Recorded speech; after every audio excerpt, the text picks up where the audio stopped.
Hi everybody, and welcome to another edition of In a Heartbeat. I'm your host, John Clor, and if you've been watching this show for a while, you know we always discuss things about your health and wellness and your welfare. And if you've been watching some of the shows that I happen to host, then you know that sometimes that conversation turns to cars. So today we have a special topic, and one that I think all of you, no matter what age, should be able to get great information from, and that's all about winter driving. So I needed to bring in an expert for this.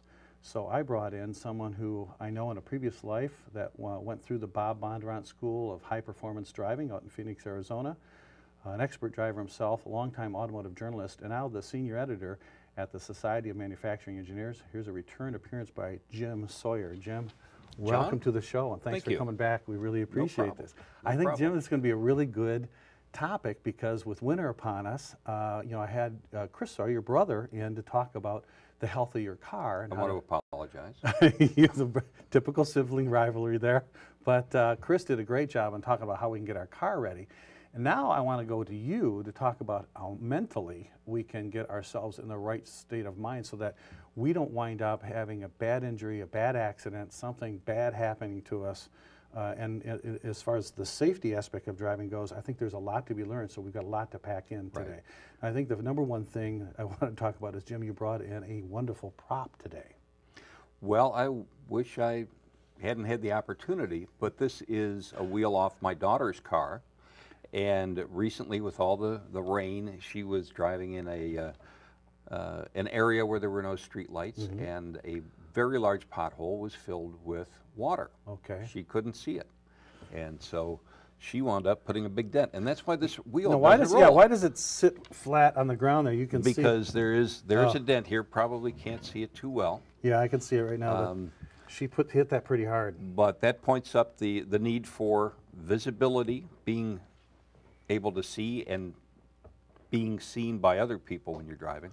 Right. It also points up the need for patience when you're driving, because you may be making great time to your destination, but if you never get there, what good is it? Yeah, so, that's right. And then your mental health. Getting there in a good state of mind is also important, and that's a challenge in winter driving. Yeah, I think when this happened to her, now did the tire separate from the wheel? No, she was lucky it didn't, but it can. The tire can be torn right off the rim, and that can leave you stuck, and that can leave you really late when you have to call the tow truck because you know, you may not have a spare, you may just have an inflator in the truck. A lot of them do, yeah. So the lesson learned here right off the bat, folks, if you are driving in snow or in rain where you see a puddle and you really can't see the roadway, this is a time to really be careful and slow down, make sure that you can try to avoid these kinds of puddles, because what happens here, Jim, the damage on something like this is how much money? I mean, just a wheel, an alloy wheel these days. Well, I bought a refurbished wheel, not a brand new one, but a refurbished wheel, and it was $160 before tax. Right. A new one, a new factory wheel, and this is from a Ford Focus, so you know, these are not the most expensive ones out there. A new factory wheel would probably be in the neighborhood of $300. So you can tell right off the top, you hit a bump, you could damage your tire, $100 to $200 for the tire. A wheel with the tire, another $150 at least. Right, yeah. And then you're talking, there's $300 to $400. Right. And then possibly front end damage, Jim, tie rod end or knock the front end out of alignment. A little mistake like that, not seeing what's in the roadway, something hidden by snow or water, $500 is not uncommon to have damage like that from your car. But this, John, this will teach us something too beyond watching out for potholes. And this little bit of dent, which runs from about here to here, about 2 inches, helps keep this wheel flat. But it also helps us show what the contact area is for the tire. The size of this Christmas card is essentially how much your tire. You have this rubber up here, right? And it's contacting the road. This is how much that tire will contact the road. So this is what 4 times this area is what is keeping your 4,000 pounds of vehicle, passengers, goods, pets, whatever. Right. going down the road in the manner you want to go. So you have to maximize, you have to marshal your use of these contact patches. And you know what? It does not, you have no more than this, but you could have less. If there's snow there, if your wheel is spinning, that's a loss of traction. So you've got to manage your contact patches as best as possible. And the best way to do that is through patience, is through doing things slowly, gently, both accelerating and braking. Well, let's talk about that a little bit, folks. Just think about it. When your car is, I mean, this is a Christmas card, and you have 4 of this area sitting on the ground. That's all that's between you and the road when you're driving in the winter, or when you're driving in the summer. But when you lose traction, this amount of space is all that's keeping you on the ground. You really have to start thinking, how do I change my driving habits in the winter, and how can I best keep this patch in contact with the ground at all times so that you don't get into a spin? And Jim, you say the #1 thing to do at this point now would be slow down and to actually start, so that you get to the point where this contact patch is maximized so that you're not getting a lot of snow underneath it and starting to reduce how much of this is actually touching the ground. Correct. So speed is the #1 issue here when it comes to driving the snow. Both in accelerating and in braking. If you're going too fast and you start braking, this is pretty soon not going to do much for you because you're going to be skidding if the pavement's wet, if the pavement's icy, if the pavement's snowy. So the more gently you can brake, the sooner you start braking and anticipating having to stop, the better off you're going to be. All right, so you're saying, like on the freeway, folks, if you've noticed when it's snowing, even an inch of snow, people tend to still drive in that left lane that's unplowed at 70 miles an hour. You're suggesting that that's probably the person that causes the accident. Very much so. Because he's in that left lane or she's in that left lane, and this contact patch gets loose, the vehicle loses control, either hits the wall, cuts in front of traffic. And so that's the issue. That folks, right now, if you think that you can get to work in the same amount of time that you did when it was perfectly dry, you're fooling yourselves, and you're actually going to set yourself up for a problem. So speed, Jim, #1. The other things are when you accelerate, when you come down the ramp, you don't gun it. Everything is, the inputs are smoother. Right. So you're talking about driving more as an anticipation of, I see the traffic is slow up ahead, so I'm going to start first instead of braking. First, we let off the gas? Yes. So that will do 2 things. One is taking the power out of the equation will make you slow down automatically. 2, it also shifts the weight of the car. And if I can use this, you know, you're coming down an on-ramp and you're pushing this way, you take the power out of it, and the car sort of evens up. The weight comes off the nose. Right. Even if you're on a flat surface, you're accelerating, you're lifting under acceleration, you take your foot off the gas, it settles down. Settling down puts more weight on these contact patches, helps you manage that traction that is available. Okay, now Jim, when we talk about that, how much of this do you think has to do with basic education of our drivers? Now, I'm not saying that when I see someone driving fast in a snow-packed road that it's always a young person, but we talked about this a little bit earlier. Education and the ability to drive in snow has a lot to do with your experience level. Oh, most definitely. As you know, a few years back, I was living in Columbus, Ohio in the winter, and they do not know how to drive in the snow. 2 inches of snow, a snowstorm that brought only 2 inches, they closed the school for 2 or 3 days. Wow. Because they just couldn't handle it. And people don't know how to drive. Here in the Detroit area, we get a lot more snow. We're more used to it. But as young people wait to get their driver's licenses, wait until they get to the point where they don't have to take driver's ed, don't have to prove it, and they just go to take the written test and the driving test, they don't build up that experience.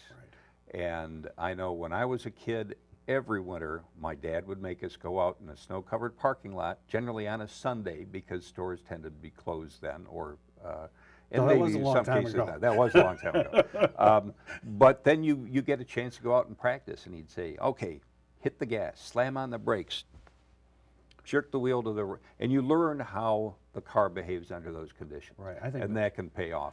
That's a great idea, folks. If you have a young driver in your family that hasn't had any experience in the snow and you know that you're a little worried about them, maybe take them to an old parking lot, maybe some section of, right after a fresh snow at Eastland, or out by the old Kmart parking lot there at by Little Mac there and by Meyer. Take him to that parking lot, get him in the driver's seat, know that you have an open area, and go ahead and let him slam on the brakes and see what happens, or turn the wheel sharply and see what happens in a safe, controlled environment with you there with them.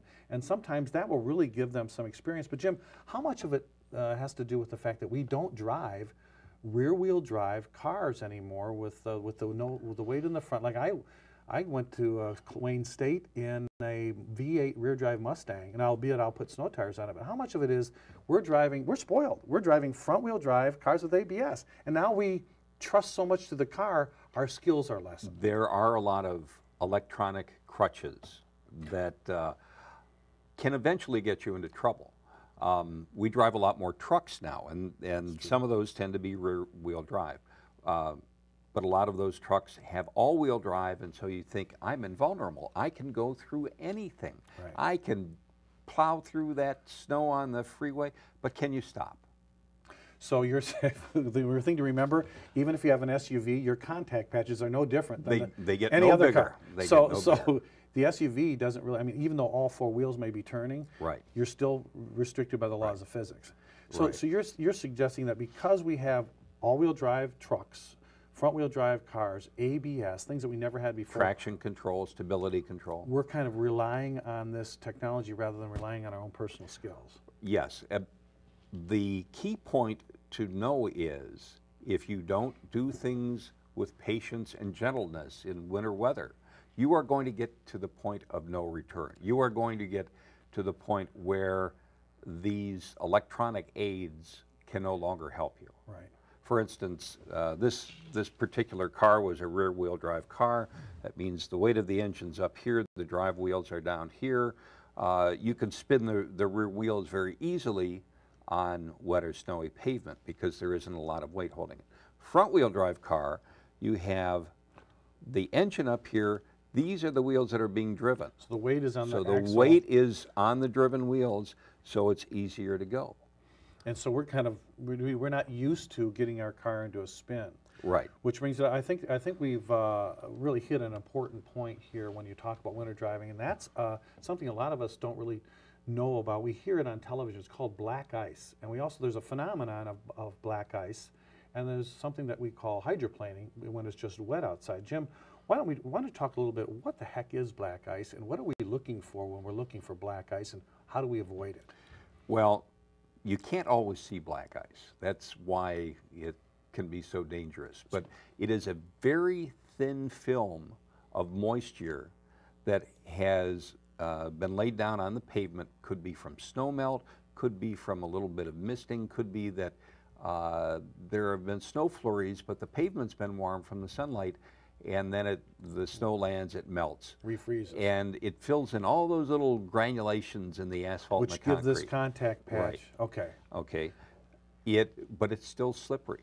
And that can happen at a temperature as high as 34 degrees. Okay. Now, water freezes at 32, but at 34, because of the surface area and a lot of physics and stuff, that can happen. It can happen on bridges because you have a lot more cold air under the bridge that will cool things down on the top.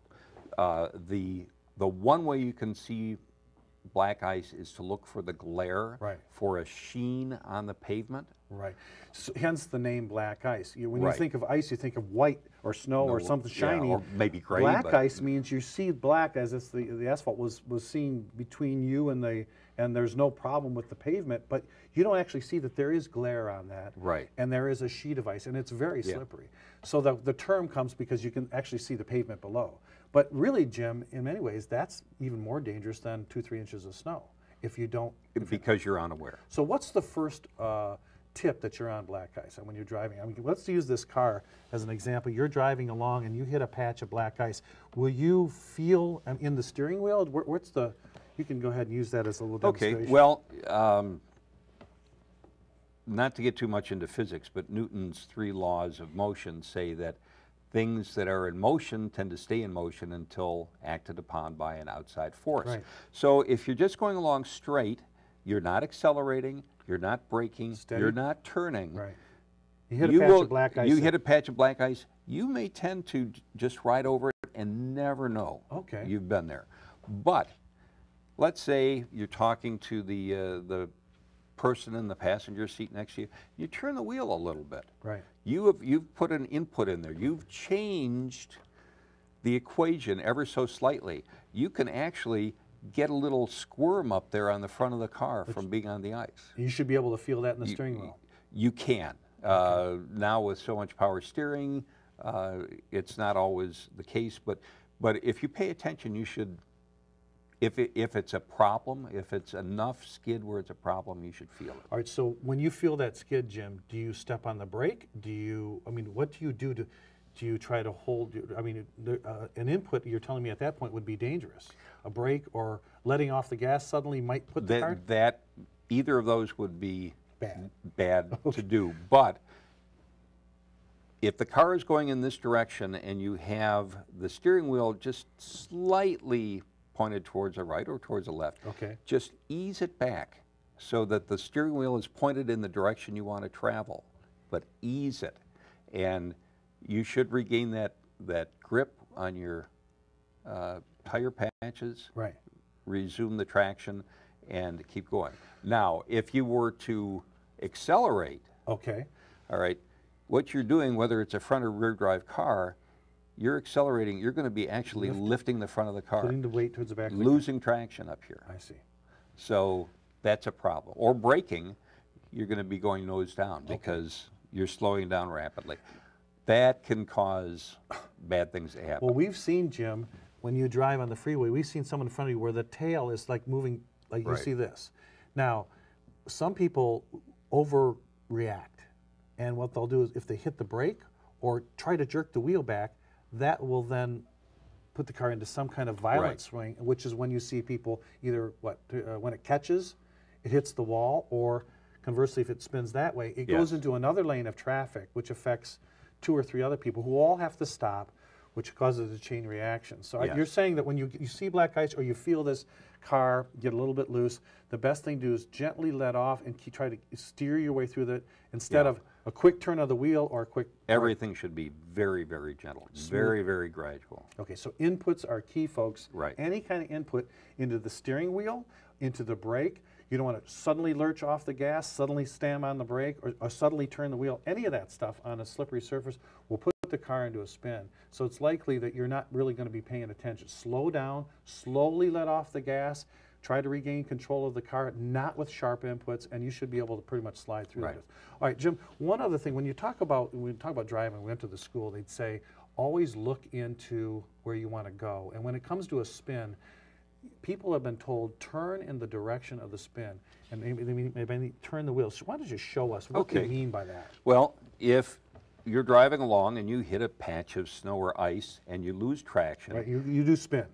You are going to be going like this, If you turn your wheels, and I don't know if we can see it enough here, but if you turn your wheels towards the right here, while the back of the car is going left, you are just making that spin happen. You are enabling that spin. However, if the rear end spins out and you turn into it, if the back end's going left, steer to the left, because the traction up here will fight the lack of traction here, and unless you've really overcooked it and lost control, it will help things smooth out and come back in line. You may get a little wobble, little fishtail like that, but you have to pay attention. You have to do things gently, and when you make that correction to turn into the spin, don't just jerk the wheel over there, because then what will happen is you'll make your tire patches. You've been going this way, you've got all the traction here. All of a sudden, you've made your traction in this direction of travel half the size. And you're just going to keep plowing. So Right. then you've got two problems That's instead right. of one. Well, that's really good advice. I mean, you see people on the freeway all the time. You see people get into trouble in their cars. Really, the idea here is the number one thing you can do to be safe when you're driving is to slow down. I know it sounds crazy that you can't go 70 on a snow-packed I-94 or an I-75. Just slow down, and you'll find that the car will speak to you when it's getting out of sorts. And if you pay attention to the car, turn off the radio, don't text. Really pay attention to your car, pay more attention in the winter, and you'll really be able to feel what's going on underneath you. And just when there are people in a hurry, let them go by, move over to the middle lane, give yourself more time. But Jim, sometimes all those things happen, and we still wind up, for whatever reason, say someone spins out in front of you, they're right in front of you. You have nowhere to go but the ditch, right? So what do you, I mean, so okay, now you've got you stuck. So now let's say someone spun out, they forced a big spin out, you up onto the snow, and when you go to put the car, you come to a stop. Two things we wanted to remember. One, we talked about getting off the roadway. Right. That's Get out of the path of travel. Don't create a problem for drivers who've been behind you. So you're saying even if you've had a fender bender, you're smashed up, if the car moves, you're saying just get it out of any lane of traffic if you can. So that's a good, people will be stopping anyway. Right. And you don't want to get hit again. If you've been in a fender bender, you don't want to sit there and have somebody unaware come up and plow into you. So get it over, pull it over to the curb, pull it onto the shoulder. As far to the right as you can. I think we've all seen those not funny bloopers where people are smashing into each other. It's usually someone in a lane of traffic, and someone comes over a hill or comes around a turn and doesn't see that all the cars are stopped, and it's just a chain reaction. So the number one thing, get as far to the right as possible, get it off the road. But if you are off the road and stuck, Jim, what's the best way to get unstuck? Cell phone. AAA. AAA, right. A lot of people, back in our day, we would say there was the rocking method. Right. And a lot of people overdid that. They didn't realize you're just smashing onto the accelerator. If the car's, if this contact patch is just spinning, you're not going anywhere, you're not going to move. It's the slow movement back and forth to try to plow a little. Right. Large. And keep your, what a lot of people would do is they're off here on the side of the road. They want to get back here in the point of travel, so they keep turning their wheels. Oh. That works against them. Again, it's a contact patch. You're making your contact patch this small, this way. You want to keep it as big as possible. You're plowing. So you want to work back and forth until you can get some traction and then gradually ease your way back over. But I would say there are a lot more techniques for this than we could really get to here. Okay. If we could go outside and get a snow-covered field, I could show you a lot of things to do. But with so many people having cell phones today, it's probably better to call for assistance, especially if you have roadside assistance through your car warranty, you belong to AAA or any of the other auto clubs that are out there. OnStar. Right. Yep. And another factor, we don't like to recognize this fact, but it's true. We're getting older. We have an older population. And if you try to push this car out, you may wish that you had those little packets of the Bare dissolvable aspirin in your car that you can take if you're having a heart attack. It's a hard thing right. is to try to shovel your car out. I think that's really good advice too. I think when we find ourselves in that situation, get into a place of safety, get off the road, and make sure you make that phone call. Having a cell phone, then that's when you want to use your cell phone in your right. car. So I think if we really apply some of these things, especially when it comes to speed, when we come to any of our winter driving, no matter if it's black ice, light snow, or heavy snow, Jim, does it really matter if it's a 1-inch snowfall or if it's a 4-inch snowfall?